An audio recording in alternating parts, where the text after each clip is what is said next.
do understand why people don't want to come here, because the imagery online is of a war-torn country. I mean, even I fell for it. I was abroad when October 7th happened, and I was relying on the news for the updates, and the reality of what I was seeing online versus what my family was telling me was completely different.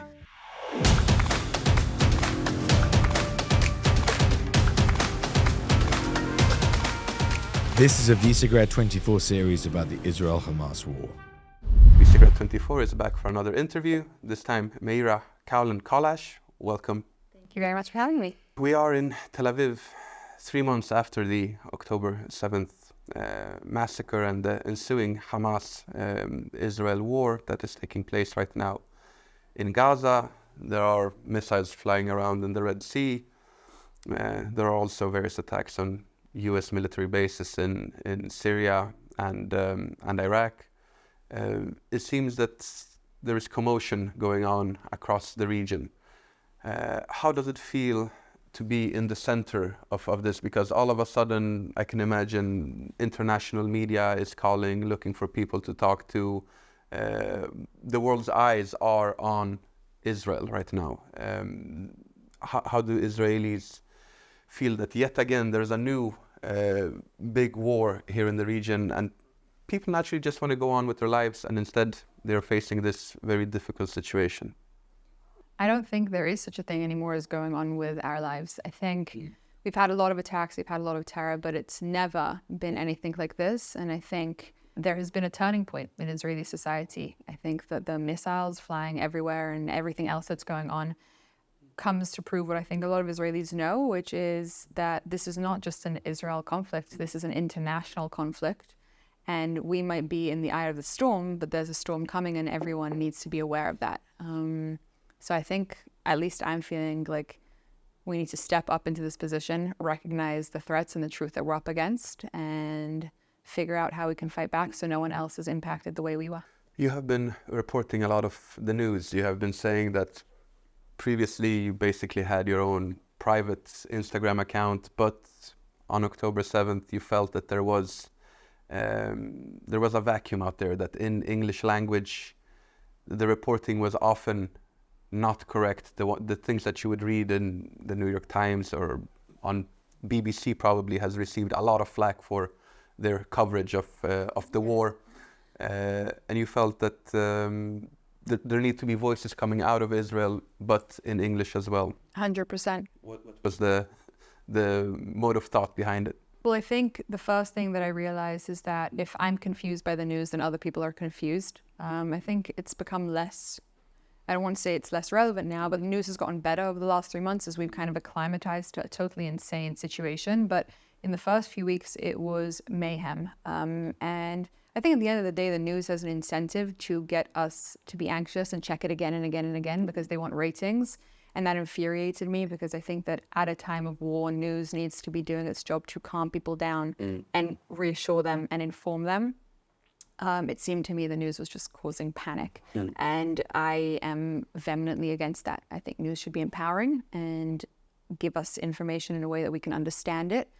And it just wasn't available in English in a real way. So I started an Instagram page where I update the news really simplified, like as simple as you can get. As if a 5-year-old can understand it, then I'm happy with it.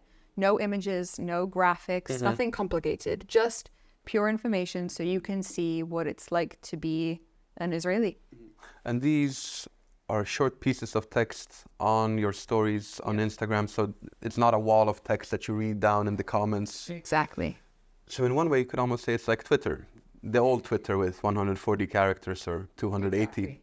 I think it's Twitter for people who are afraid of going into Twitter right now. Sure. I think it's catered to people who really want to stay informed, who are not interested in being emotionally overwhelmed to the point of, paralyzation, you could say. I think that there's a huge audience of people who want to know what's going on, but aren't ready to contend with the behemoth that is Twitter to a certain degree. How do people in Israel feel when they see the New York Times or the BBC reports about death tolls and other figures being given by the Gaza Health Ministry, as they call it, and not explaining to people that that's actually Hamas? I think it has been eye-opening to many Israelis who walked around with a belief for a long time that no one actually hates us. Everyone understands that Hamas is bad. I think now almost every Israeli is aware of what fight we're up against. And I don't just mean against Hamas, which I think has also been a shift. I think there are a lot of people who are more progressive and believed that there could be peace. And although we always hope that there can be peace, I think that belief has been shattered by what happened on October 7th for a lot of people. But I think we're also starting to understand and comprehend the enormity of the war that we need to be fighting online for our image, and for people to understand what actually happened here. Just the negating of October 7th, of the rapes, of everything, the demands for proof, the blind belief in Hamas without needing any proof for that, right, has shocked the country into mobilization, I think, in a lot of ways. And of course, in Israel, you have a large population that had their parents born in Israel, grandparents born in Israel, they themselves born in Israel, and maybe sometimes have lived their entire life in Israel without really studying abroad or staying abroad for longer periods of time. But you were born and raised, or not maybe raised, but at least born and spent a couple of years in the UK, and then I assume you've been a lot back and forth. So I think that you have this perspective that other Israelis who have been born abroad or stayed abroad for a longer period of time, that you know how people in the West especially, how they view Israel. And then in Israel, people have their belief of how others view them. What do you think, what are these misconceptions that people in the West have about Israel? I think there are many misconceptions. But I think, it's funny, I've rarely met somebody who's actually come here and been here and spent time with people here and met and interacted with the society and left believing that Israel is an enemy state. And so when you say, just to clarify out of interest, when you ask, is this what people's opinion, do you mean Jewish people abroad or do you mean the world? Because No, the general public abroad. I think the general public have no idea of what Israel is. I think the lack of information and understanding is the majority of the people. I would say that people who are informed and educated tend to have quite a solid and straight understanding. It doesn't take a lot to be educated. That's the crazy thing about it. It doesn't take a lot to know that Israel was always Jewish. We were just kicked out and we've come back and kicked out. You say that I was born in England. I came home. I came back to Israel because my family was exiled during whenever time in history we were exiled, but we came back here. It doesn't take a lot to be informed, and the information is actually not that complicated, but people aren't doing that work and they're relying on just widespread fake opinions. People are relying on opinions to inform their opinion on Israel instead of facts. And I think that's what we're seeing across the world, and it's scary and frightening, and it's a problem. Yeah, it does seem that people's opinion change a lot if they do visit Israel, but it doesn't seem to be, for example, in Europe, it's normal for Europeans from various countries to go and visit Spain, to go and visit Italy. But if you're going to Israel, then usually you have some interest in the biblical history, the archaeological sites. But people that just book a ticket to go, I'll take a weekend in Tel Aviv or Jerusalem. I mean, it does exist. You have a lot of tourists coming, but the average 25-year-old Spaniard or German or Pole or Hungarian is unlikely to have visited Israel. So they don't have that knowledge from being here. They only get it from descriptions that they hear from other people or from read online. Right. Well, you see, that's interesting because everybody has an opinion on what's going on here. Everybody knows about it, but also doesn't have a reason to come here. I think that's part of the duality of what we're seeing on this online narrative. Everyone knows exactly how they feel, but why would I go visit it? Why would I go see it? And I do understand why people don't want to come here because the imagery online is of a war-torn country. I mean, even I fell for it. I was abroad when October 7th happened, and I was relying on the news for the updates. And the reality of what I was seeing online versus what my family was telling me was completely different. So you have to remember, I mean, Boston, everyone knows about the Boston bombings, right? That's not Boston. That's not the story of Boston. That's an event that happened. And if you only look at a country through the tragedies that hit the news because they're newsworthy, then you're going to have a skewed conception of what that country is. And I think that's what happens here in Israel. Absolutely. With the news, you also have this tendency with the news cycle. As you said, there's a lot of sensationalism out there that they are trying to rile up emotions. In many ways, it's making people panic, and in general, there's exaggerated reporting of all types. But one part of it is damaging to Israel's economy, reputation. As you said, many people, they feel that it's not safe to visit Israel. But if you look at it objectively, tourism, travel, it's very uncommon for any incidents. I mean, the streets of Israel are safe, especially if you compare to many other parts of the Western world, or even you have people that they're fine with going to Mexico on vacation, and that's fine. But going to Israel is all of a sudden something that they might be a little bit scared of. What do you think? What should be done to balance the view that is being served to people? Well, I think it's interesting you say that, right? Because the reason people are afraid to come to Israel is because of Palestinian terrorism in the country, not because of internal terrorism. The Israelis are safe, and most people know that. So you won't come to visit a conflict that you stand on the other side because of what the other side is doing. It's an interesting narrative to run around if you think about it from that perspective. I think that we have an obligation, that's part of what I'm doing, to share a more beautiful side of Israel and the realities of what actually goes on. But if you're only going to understand what's happening here by the news, then you're only going to get sensationalist updates. And that's the truth of anything. Every single conflict, if you only understand it on a superficial level, then if every conflict was superficial, then there wouldn't be a conflict, right? If you could resolve something simply, then we wouldn't have the issue to begin with. Of course it's complicated. If you want to have a say on a complicated topic, you have to know the complicated topic. And I think that's something that the world has just kind of forgotten about. Like, we can just talk about Israel as if we have any understanding without any obligation to visit, to check, to see, to understand, to learn, to be educated. We just disregard that. And I think that's a shame and a mistake just in general.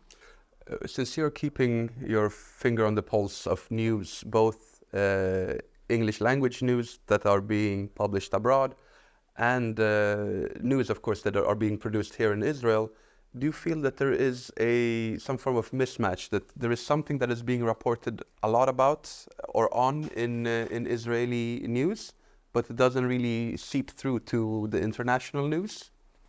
Perhaps, but I think that that's actually a good thing. I would say that Israeli news focuses a lot on the politics and what's going on here.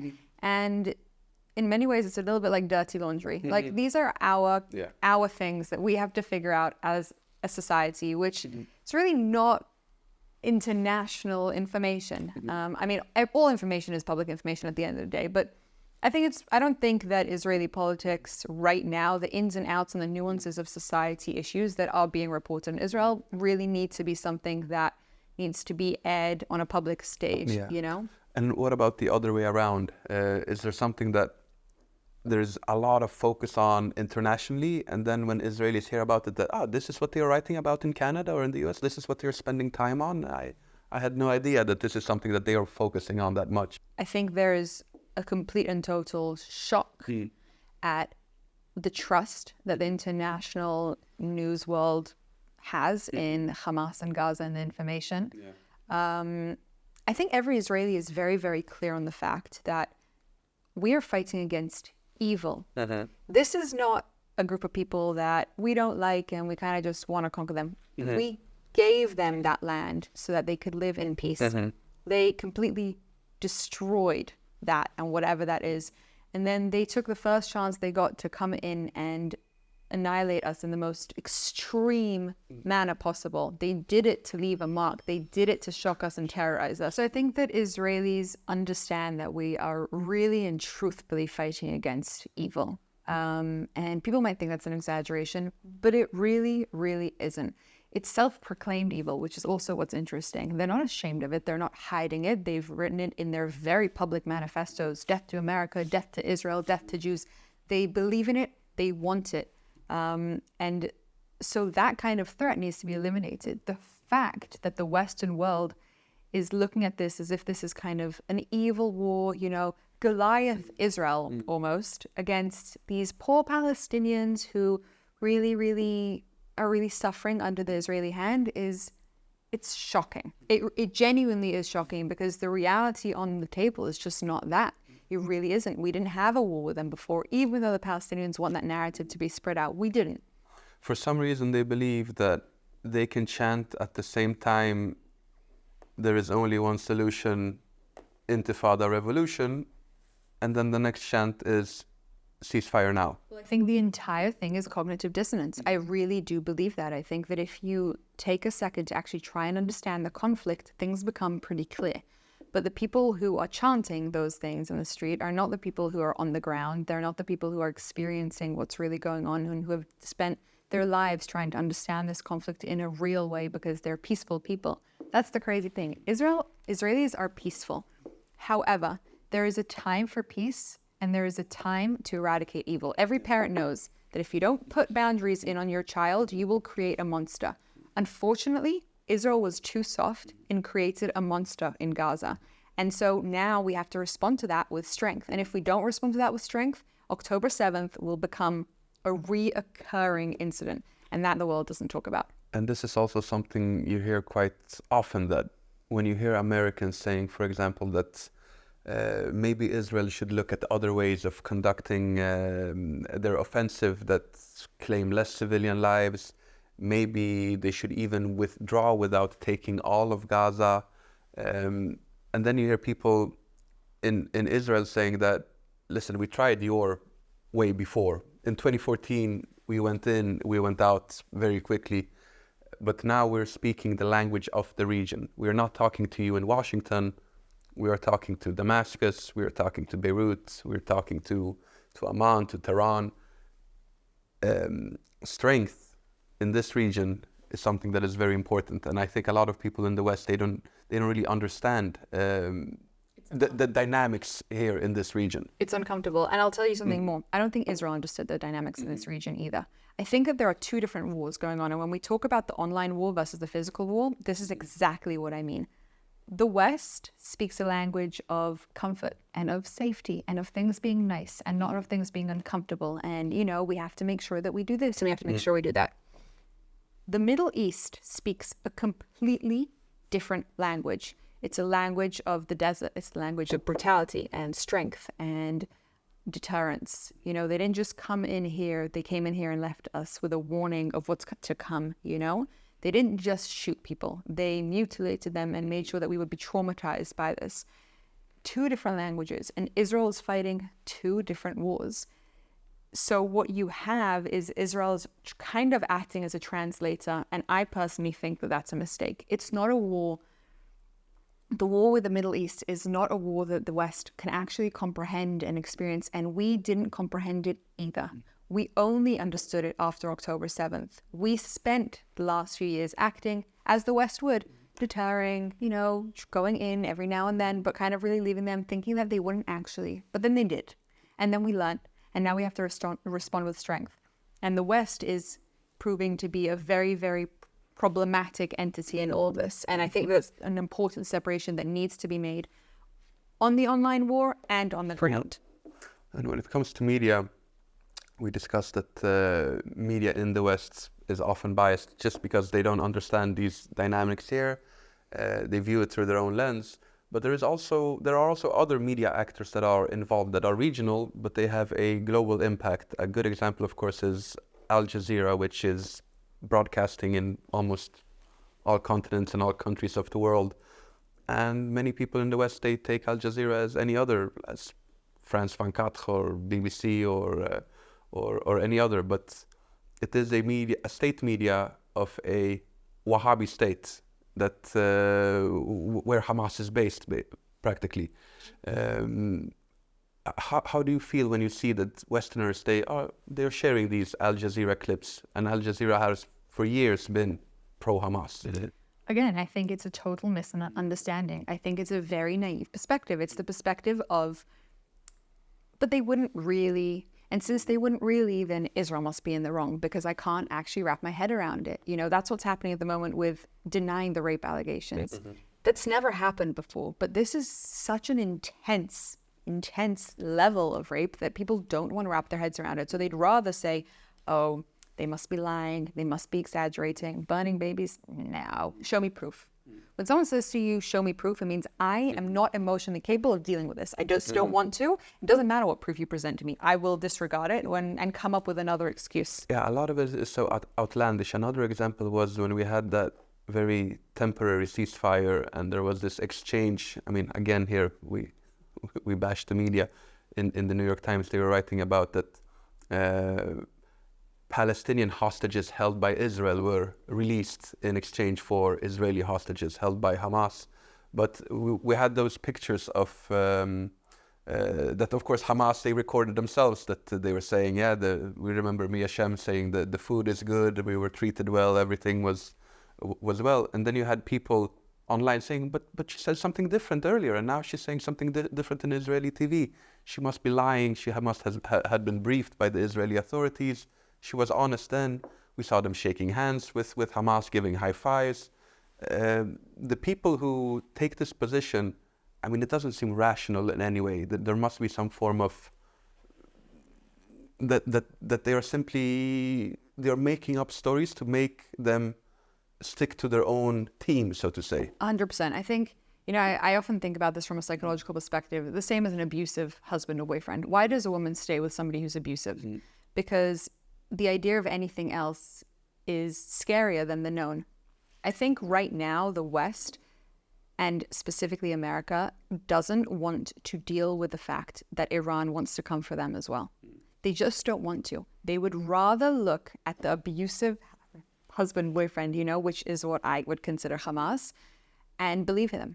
Believe that they're actually the ones in the right, and they will shut everybody else out. They will distance themselves from everybody else just to kind of go on with this narrative that, no, actually, this bad thing isn't really happening. The day is going to come, unfortunately, where they're going to wake up, you know, and hopefully I'm incorrect about this. There's nothing more that I want to be incorrect about, but that day will come. And Israel right now is not just trying to fight our own war, but really trying to wake people up to what we are fighting against. And it's a behemoth. Speaking about the perspective of a larger war, there seems to be in general these two blocks that are building up. You have the US, the EU, Israel, other parts of the democratic world, South Korea, Taiwan, and so on in one corner.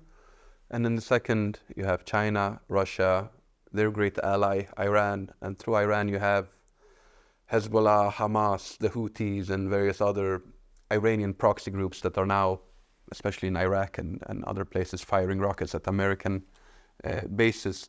Do Israelis also feel that it isn't just Iran and Hamas, but that the Chinese are also very happy to, for example, with TikTok, that, you know, they're clearly not, TikTok is not spreading a pro-Israeli version of what's going on. Not at all. I don't know if I can speak on behalf of all Israelis, but I do think that most people who are educated on the conflict are feeling that quite extremely. And I think it's the fight between freedom and between radicalization, right? I mean, you look at what do China and all of these groups have in common? They're dictatorships. They believe in a different system of life. They believe that the leaders' beliefs should dictate how everybody else lives. And the countries fighting against that are the countries, and Israel is very much one of them, that believes that people should have freedoms to live their life and do their own thing. And Israel gets a rep as if we're almost a dictatorship, which is hilarious and a little bit ridiculous. Yeah, you hear very strange stories. There was Candace Owens was on some show talking about having visited Jerusalem, and that she was shocked by the fact that there are the Muslim quarters, that this is like the ghetto during the Second World War, that this is the only place where you can live. And then the other person said, actually, it's Ami Kazakh, right? Yes, this is just a name of the place. They can actually, you know, they are not kept in behind any walls over there. Right. These misconceptions in the West, how is it possible that things have gotten so bad that they practically fall for anything by now?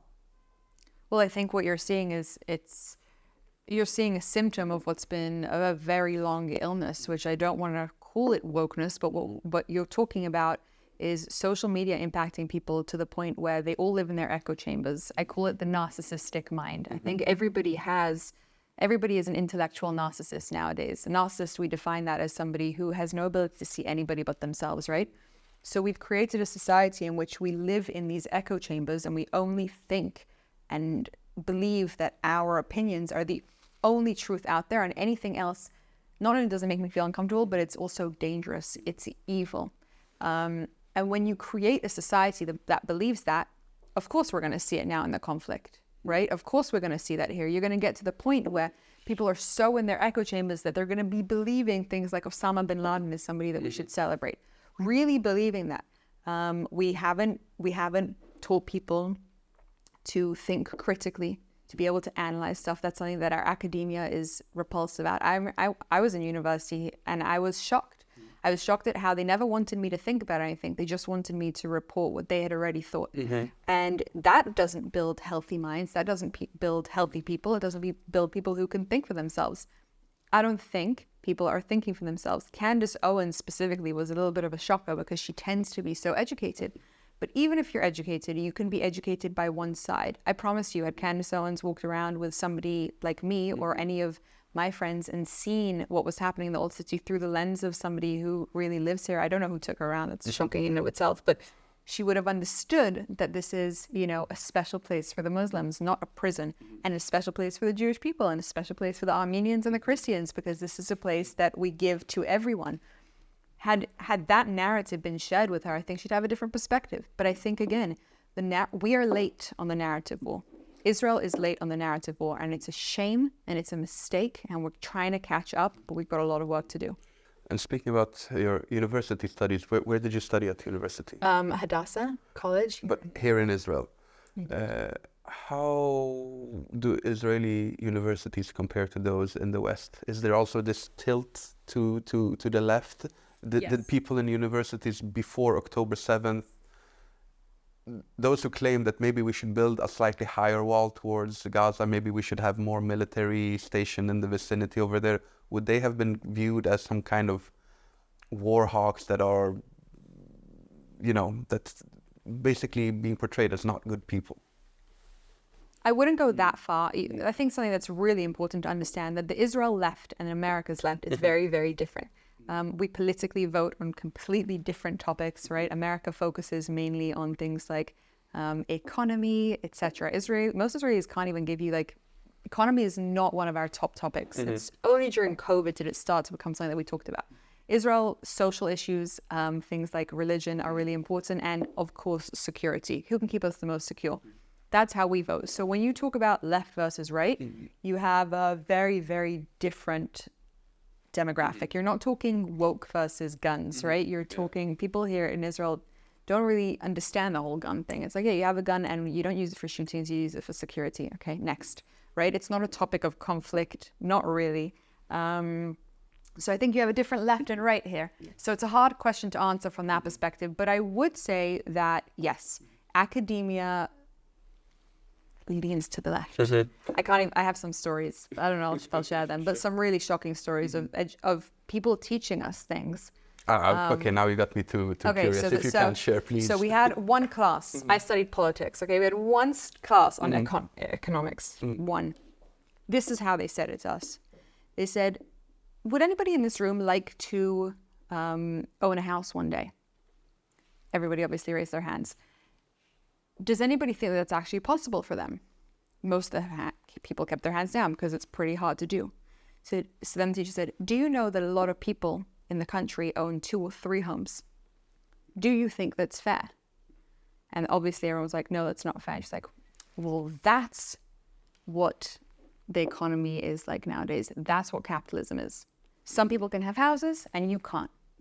That was our entire class of capitalism, which is shocking because that is not how you describe it or explain it. Yeah, most people don't own several houses. Correct, but you don't.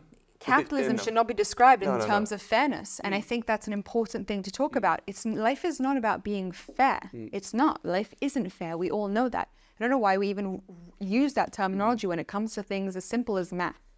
And fair these days has been turned into equity as well, that, you know, whether you work for it or not, you technically still deserve it according to these people. Another issue here, when we look at how the response has been shaped in the West towards the war, it does seem that in the US, you have this radicalism again on university campuses among the left, but it's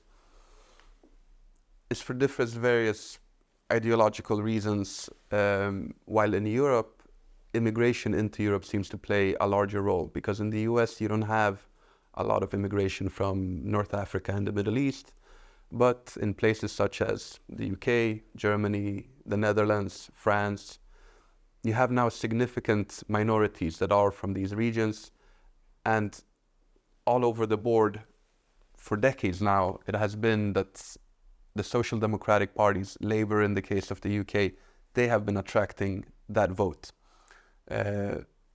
So after a time, those politicians, they pander to that group of voters, and they, even if they themselves personally maybe aren't against Israel, but they feel that for my political benefit, I need to speak a language that my large electorate understands. Do you believe that in Europe there is this pressure that politicians are bashing Israel in order to get votes from minority groups? I mean, I think that's always going to be the case in every conflict and with every politician, right? Every person in politics needs to choose one of two ways. The people who stay in the middle are the people who often get kind of called out as not having backbone. You have to make a choice. Which voter base are you going to go with? Some people are going to go with what they believe to be truth, you know, and that's what they're going to stand by. And some people stand for the Palestinians because of that. But a lot of people are going to go for what's going to keep them in power, because politics is power, right? So they're going to go for the bigger group. Yes. Bigger group is the Palestinians, if that isn't clear. Also, there is the issue of free speech. Right now, with the conflict, a lot of anti-Semitism is clearly visible online again. On social media, there are some platforms that censor very heavily. Twitter was recently taken over by Elon Musk, who said that he took over the platform in order to have more freedom of speech. We have other platforms such as Rumble, where you do work as well. How do you see freedom of speech in the light of October 7th? If something is anti-Semitic, should it be allowed to stay online, but then being commented on by other people? Or should some things be taken down? Where does the limit go? So my opinion on this is very controversial, and I know that. I think that most people would believe and agree and push the sentiment of all anti-Semitism should be banned online, and I think that's incorrect. I think that there's a blessing hidden in the fact that we're seeing anti-Semitism, because people who believe this stuff are now being exposed for this stuff, and I think that's a good thing. I also think that if you're going to have people who dictate what you're allowed to say, you better hope they're on your side. And what a lot of Israelis are seeing is that actually pro-Israel stuff is being blocked and Palestinian stuff is being pushed out. So at the end of the day, the number one question I get when I say that I believe in free speech to almost an absolute degree is, yeah, but what about Nazis? And I always respond with, what happens if the people who are banning free speech believe that you are the Nazi? Then your voice doesn't get to be heard. I think that the anti-Semitism online is not something that we need to stop by banning it. It's something that we need to stop by proving them wrong and fighting against it and actually being able to deal with the reality on the table. A lot of the world is anti-Semitic. We need to fight that and change that and not continue to live in ignorant bliss, which is like, anti-Semitism doesn't really exist because I don't see it on my platforms. It does exist. It's a real threat and we have to deal with it. And blocking them means that eventually you will get blocked too. And that is watch us. It does seem that one of the major problems is just how algorithms work. That if just normal people could write whatever they feel, even if it is horrible things that they write, then that's one thing. But when you have bot farms, for example, that artificially manipulate discourse online, or when you have algorithms on platforms that for some reason, such as TikTok, which is clearly algorithm driven, to show only one part of the story, Could we have an internet which is not interfered by these other external factors, that just normal humans, whatever they write, that shows up, but it's not pushed by other I think it's going to be one forces? of the biggest conversations and biggest conflicts that we're going to have to deal with moving forward. I don't have an answer to that yet. I don't know. I do think, and my gut instinct is that algorithms, for their good, also bring bad, right? Whenever there's a big good force in the world, it comes with the same amount of negativity, and I am wary of that. I do understand that it's a problem that you can't really solve. You're just going around in circles, but I think we haven't even begun to tackle the behemoth of the internet as it's come up on a moral perspective, from a just a logistical and how you do it in practicality.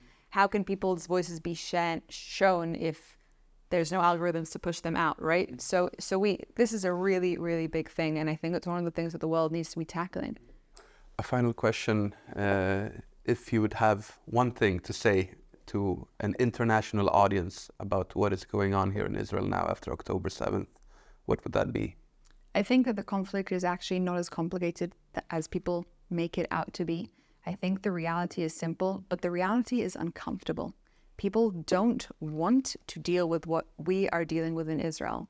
And standing up for what you believe in, even if it's a little bit uncomfortable, is always going to be really important. The day is going to come where someone's going to need to stand up for you, whoever you are, wherever you are. And I really hope that you have allies. We're looking for allies right now, and people who will support us. And you should really come visit Israel with your own eyes. I really believe that. The more people who come here, the more people who see what's actually going on ground, they're our ambassadors and they're our hope. We are fighting for good against evil, and it's uncomfortable and it's scary, but it's a fight that needs to happen, and we're not going to stop until we win. Meira, thank you very much for coming. Thank you so much for having me. I appreciate your time.